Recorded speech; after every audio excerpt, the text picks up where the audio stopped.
Pope Francis's funeral will take place on Saturday, the 26th of April at 10 a.m. The Holy Father's body is currently resting in the chapel of St. Martha's House.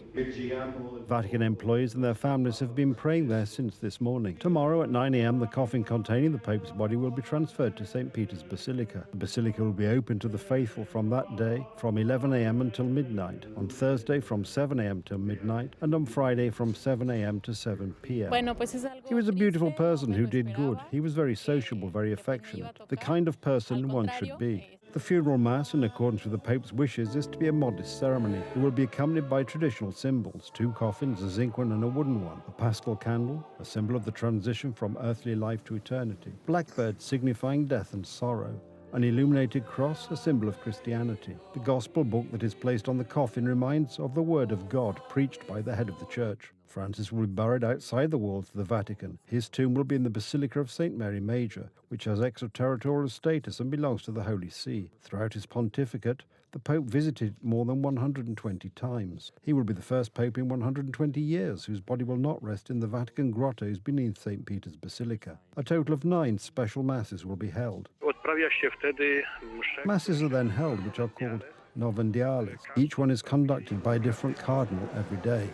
According to the rules, the general congregation drew 3 cardinals who will assist the Camerlengo in preparing the Pope's funeral ceremony and the papal conclave in the next 3 days. Among them is Cardinal Stanisław Wawryko.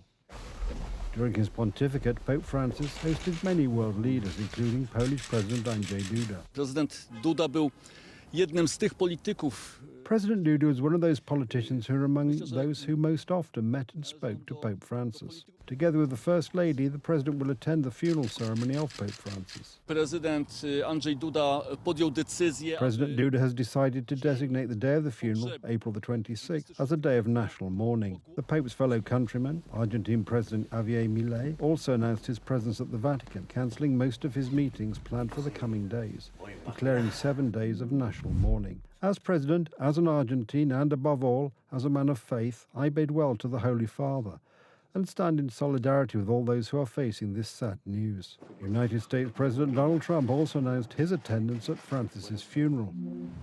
Melania and I will be going to the funeral of Pope Francis in Rome. We look forward to being there. Pope Francis's last pilgrimage was to France. Now President Emmanuel Macron will travel to the Vatican to bid farewell to Francis. I know the pain that many are feeling today. I want to express to them the support of France, my personal support, and the support of my wife. Of course, we are thinking about everything he has done, everything he has left behind. Ukrainian President Volodymyr Zelensky will also attend Francis's funeral. Millions of people around the world are mourning the tragic news of Pope Francis's passing. His life was devoted to God, to people, and to the Church. The heads of EU institutions will also travel to the Vatican. As a sign of mourning, all flags of EU institutions have been lowered to half-mast. The world mourns the passing of Pope Francis. He inspired millions far beyond the Catholic Church with his humility and his pure love for the less fortunate. Our thoughts are with all who feel this profound loss. May they find solace in the idea that Pope Francis' legacy will continue to guide us all toward a more just, peaceful and compassionate world. Country leaders are not only announcing their participation in the Pope's funeral ceremony, many are instituting a period of mourning in their own countries. Peru's executive has declared a period of national mourning and has arranged for high-level delegations to attend the Pope's funeral. Others, including Italian Prime Minister Giorgia Meloni and the British royal family, are sharing their memories. I had the privilege of enjoying his friendship, his advice and his teachings, which never faltered, even in moments of trial and suffering.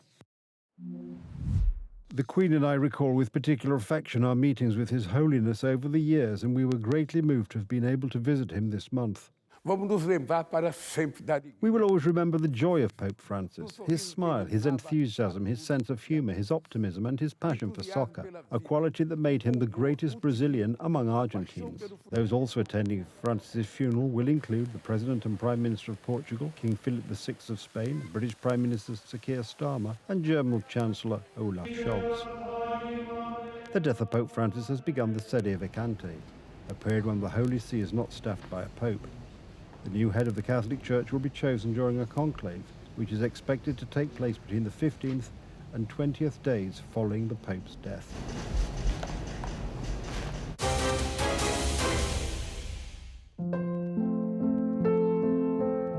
Polish people will forever remember Pope Francis' visit to Poland. It was one of the most important events of his pontificate. He flew to Poland on July 27, 2016, to participate in the 31st World Youth Day in Krakow. Żaden grzech, wada czy błąd nie No sin, flaw, or mistake will make him change his mind. To Jesus, the gospel shows, no one is inferior or distant, no man is insignificant, but we are all beloved and important. Po raz pierwszy papież This was the first time Pope Francis had traveled to a country that had been behind the former Iron Curtain, a country that had experienced the cruelty of the communist regime. But he also came to follow in the footsteps of John Paul II. There were plenty of surprises and touching moments during the Pope's visit, because for the first time ever, Pope Francis chose a streetcar as his means of transportation. to właśnie było nawiązanie jeszcze do czasów z Buenos Aires, kiedy This was a reference to the time in Buenos Aires when the Holy Father was very fond of taking public transport together with the people. And that's how he arrived at Krakowskie Błonia for his meeting with the youth. Pokazał się jako pasterz bardzo młody. He showed himself to be a very young shepherd, with freshness of faith and enthusiasm, but also the accuracy of his speech. He then said that all the young people who make up the church should get up from the couch. This has become a very popular sentiment. The next stop on the map of Poland was a visit to Jasna Góra, where he presided over a mass to mark the then 1050th anniversary of Poland's baptism. It was attended by more than 400,000 pilgrims. Pope Francis visited the site of the former Auschwitz-Birkenau concentration camp. It was a symbolic day, July 29th, which was the 75th anniversary of the death of Father Maximilian Kolbe. Francis was the third pope to visit the site, after St. John Paul II and Benedict XVI. The visit and prayers were held in silence.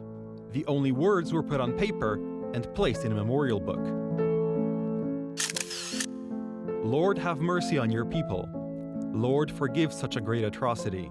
Chciał pokazać, że w tym miejscu kaźni He wanted to show that, in this place of slaughter, the last word does not belong to death, to terror, to the worst things that a man or a system can do. But this last word belongs to love, to forgiveness, to the power of God. This silent presence was a stamp, marking that a completely different story is being written in this place. Pope Francis has left a legacy of courage and concern for those who need it most. His pontificate opened people to dialogue. In passing, he left behind a void, sorrow, but also hope. Open the doors of your heart to me.